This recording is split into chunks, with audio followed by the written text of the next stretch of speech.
మేడ్చల్ మల్కాజ్గిరి జిల్లా మేడిపల్లిలో కల్తీ మసాలాలు గుట్టురట్టైంది. మల్కాజ్గిరి ఎస్ఓటీ ఫుడ్ సేఫ్టీ అధికారులు సంయుక్తంగా నిర్వహించిన దాడుల్లో భారీగా కల్తీ మసాలాలు పట్టుబడ్డాయి. శ్రీనివాస్ నగర్ కాలనీలోని సాయి తిరుమల ఎంటర్ప్రైజెస్ లో దాడులు చేయడంతో కల్తీ మసాలాల వ్యవహారం బట్టబయలైంది. సుమారు 25 లక్షల విలువైన కల్తీ మసాలాను మల్కాజ్గిరి పోలీసులు స్వాధీనం చేసుకున్నారు. అపరిశుభ్ర వాతావరణంలో పసుపు, కారం, ధనియాల పొడి, గరం మసాలాను తయారు చేస్తున్నట్టుగా గుర్తించారు.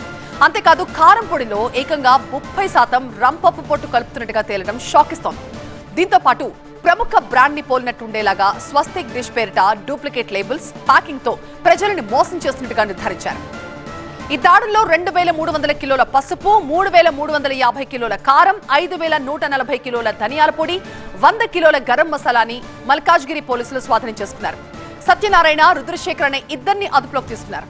ఇక కల్తీ ఆహార పదార్థాలపై ప్రజలు అలర్ట్ గా ఉండాలని మల్కాజ్గిరి సిపి సుమతి సూచించారు.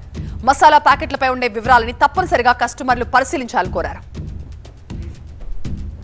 ఇది హైట్స్ ఆఫ్ అడల్ట్రేషన్. తర్వాత స్వస్తిక్ బ్రాండ్ ప్యాకేజింగ్ కూడా ఉంది. అది కూడా వాళ్ళే తయారు చేసి అదే స్వస్తిక్ బ్రాండ్ ప్యాకేజింగ్ కూడా పెట్టడం జరుగుతుంది.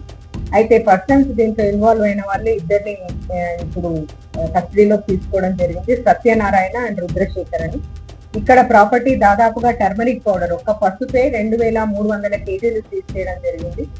చిల్లీ పౌడర్ 3350 కేజీలు సీజ్ చేయడం జరిగింది. కొరియాండర్ పౌడర్ అంటే ధనియాల పౌడర్ 5140 కేజీలు సీజ్ చేయడం జరిగింది. గరం మసాలాలు ఒక 100 కేజీలు.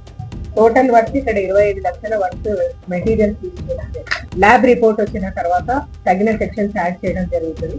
రెండవది పబ్లిక్ లో అవేర్నెస్ రావాలన్న ఒక ఉద్దేశం.